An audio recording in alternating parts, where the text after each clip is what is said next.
penyidik dari Direktorat Reserse Siber Polda Metro Jaya sejak tanggal 24 Maret atau 40 hari ke depan hingga tanggal 2 Mei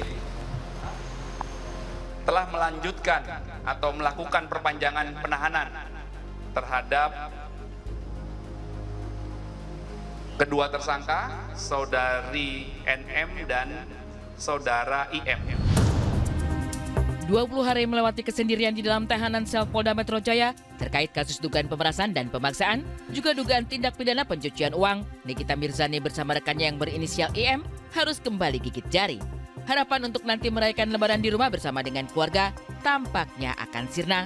Lantaran sejak tanggal 24 Maret 2025 kemarin, penyidik Reserse Cyber Polda Metro Jaya telah memperpanjang masa tahanan Nikita dan IM sampai dengan tanggal 2 Mei 2025 nanti.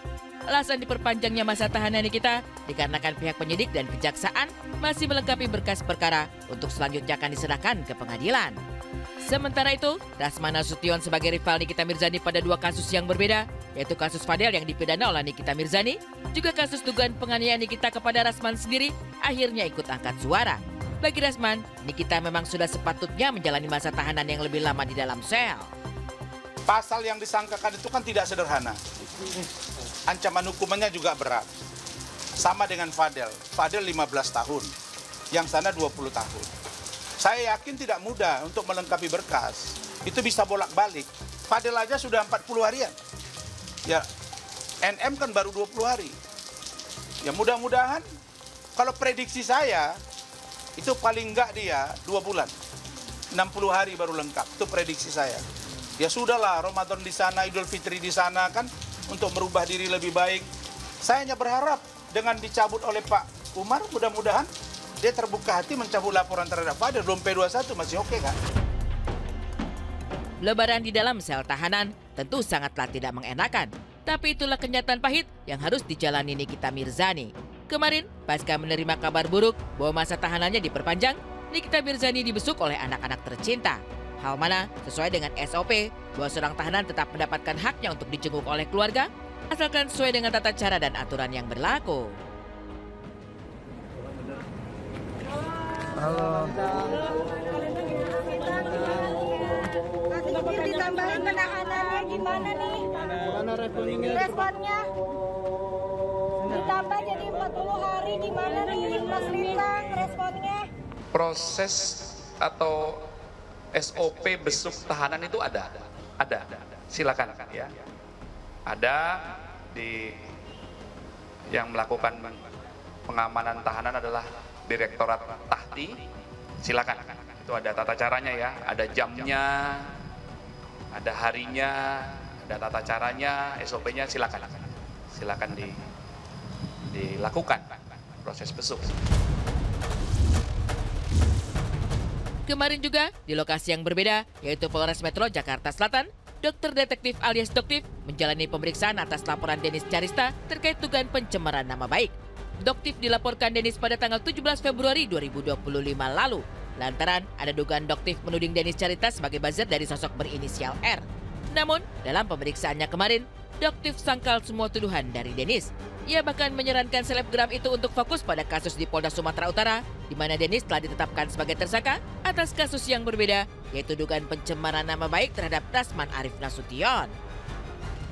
Jadi alhamdulillah tadi habis memberikan apa namanya? Keterangan interview atas laporan dari Denis ya.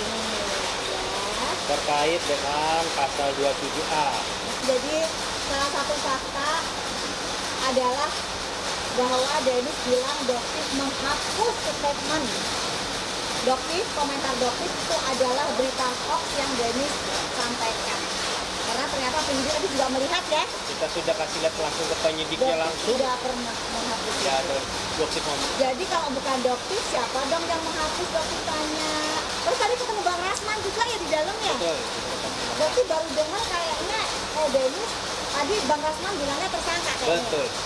Jadi sebentar lagi juga Denis katanya akan sidang di Sumatera Utara. Jadi salahnya Doktif kamu fokus aja dengan kasus tersangkanya kamu ya.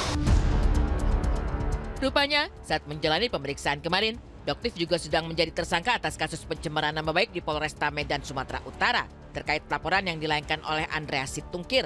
Tapi menerima dirinya telah ditetapkan sebagai tersangka, Doktif justru merasa senang, bahkan berniat untuk makin giat memerangi kebusukan praktik ilegal di dunia jual beli skincare yang tidak memenuhi syarat BPOM di tanah air tercinta. Dan juga untuk kasus tersangkanya Doktif mungkin ya yang ini mungkin ya betul, Doktif memang tersangka ya. Akhirnya Doktif sudah mendapatkan suratnya. Doktif ucapkan terima kasih wa syukurillah, alhamdulillah wa syukurillah, Doktif sudah ditetapkan menjadi tersangka.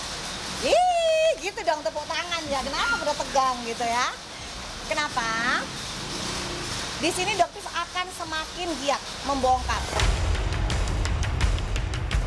Doktif pun keheranan ketika status dirinya begitu cepat dinaikkan sebagai tersangka, padahal menurut dirinya, unsur-unsur dalam perkara dugaan pencemaran nama baik ini belum memenuhi syarat. Tapi sekali lagi, hadapi Andreas Situmkir yang berprofesi dokter, Doktif lagi-lagi tidak merasa gentar sekalipun.